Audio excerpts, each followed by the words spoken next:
सख्यांनो नमस्कार, कशा आहात तुम्ही? लहाना थोरांचं सगळ्यांचं स्वागत करते मी. आज आपण बाजरीच्या पिठाचे वडे करणार आहोत, म्हणजे एक ब्रेकफास्ट म्हणून. त्यासाठी साहित्य बघा, 1 वाटी बाजरीचं पीठ घेतलं आहे, नंतर एक छोटी वाटी तांदळाचं, छोटी वाटी चणा डाळीचं पीठ, नंतर थोडेसे तीळ, नंतर बाकीचं साहित्य मी जेव्हा टाकेल ना तेव्हा नको दाखवतेच मी लगेच. हे बघा, हे सगळं पीठ, ही 3 प्रकारची पीठं, नंतर ही आपली धना आणि जिरीची पावडर, बडीशेप पावडर थोडी, हळद थोडीशी हळद टाकायची, नंतर ओवा आपण हातावर थोडासा क्रश करून टाकूया. पिठाचा पदार्थ सगळा तो त्या थोडासा ओवा टाकेल, जास्त नाही. आणि बघा सगळ्यांनो, एक थोडंसं काश्मीरी मिर्च टाकली आहे. नंतर बघा, आलं लसूण पेस्ट, आल्या लसणाची पेस्ट,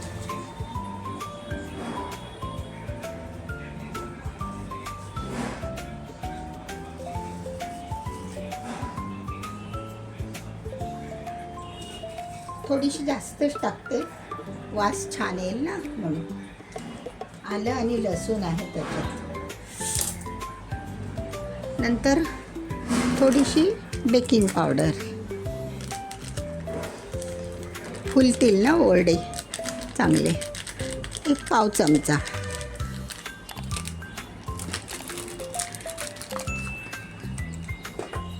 नंतर बघा, थोडासा खाण्याचा सोडा आणि चाट मसाला.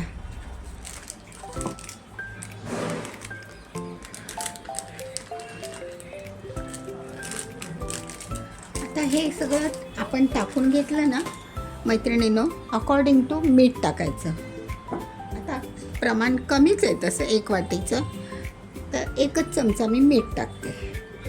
जास्त तेल नको ना, खारट नको. आता आपण त्याला मोहन थोडंसं घालूया. 1च चमचा आपण तेल टाकलं आहे, ते गरम तेल टाकलं की थोडं चांगलं सॉफ्ट होतील. बाजरी आता ह्या पावसाळ्यामध्ये जी बोचरी थंड हवा लागते ना, त्यामध्ये हा गरम पदार्थ बरा. बाजरी ही गुणधर्माने गरम आहे, त्यामुळे ही खावी.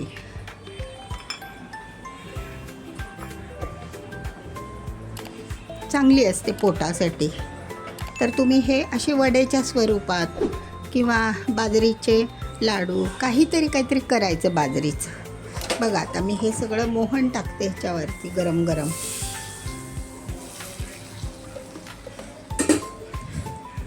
मोहन टाकते आणि सख्यानो त्याच्यामध्ये एक अर्धा लिंबा एवढा गूळ टाकायचा, म्हणजे बाजरीचा आणि बॅलन्स होतो ना, मग बाजरीचा स्मेल किंवा सगळा तिखटपणा आंबटपणा असं बॅलन्स होईल म्हणून थोडासा.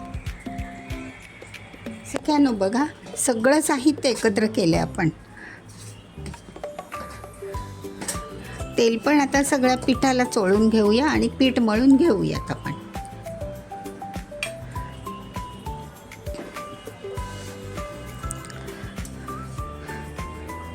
सगळं साहित्य एकजीव करायचं आणि पीठ मळून घेऊयात.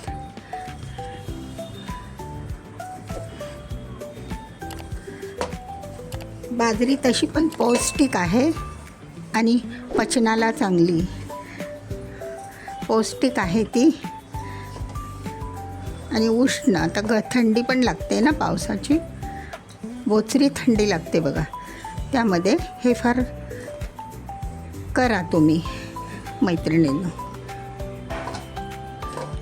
आता हे आपण पाणी टाकून थोडंसं मळून घेऊया.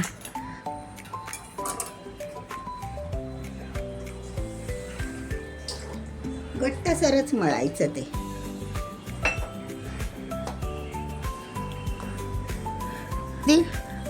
पाव वाटी पाणी लागलं एवढं मळायला. थोडंसं आणखी शिंपडा हवं तर.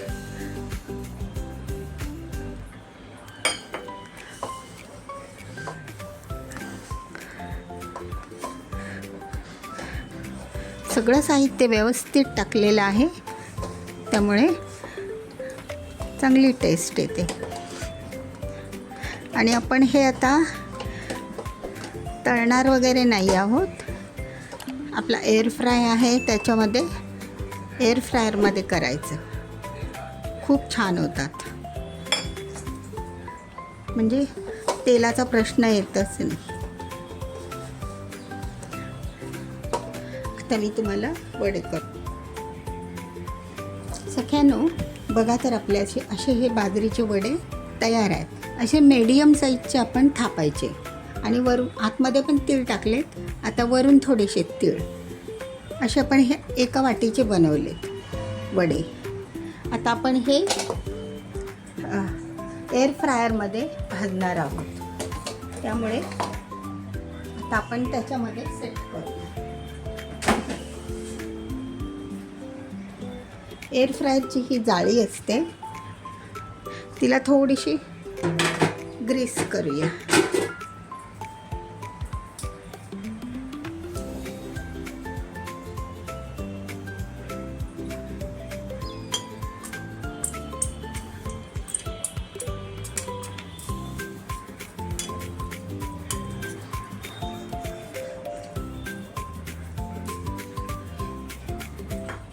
असं पेपर वगैरे टाकला तरी पण चालेल.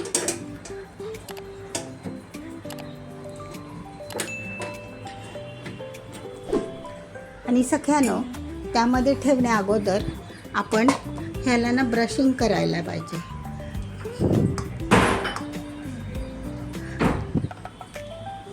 तेलाने. सख्यानो बघा, ह्याला असं थोडं थोडं ब्रशिंग करायचं. ब्रश करून ते 180 सेंटीग्रेडला आपण भाजून घ्यायचं. म्हणजे एवढ्याशा तेलामध्ये आपले वडे तयार. बघा, जास्त तेल नाही, काय नाही, फार कमी तेलात होतं. नाहीतर ते अर्धा कढई तेल आणि तसं काही होणार नाही. बघा, अगदी थोड्याशा 1 टीस्पून पण नव्हतं हे तेल, तेवढं मी ह्यांना लावलं आहे. आता आपण हे ग्रिलला पण लावूया थोडंसं.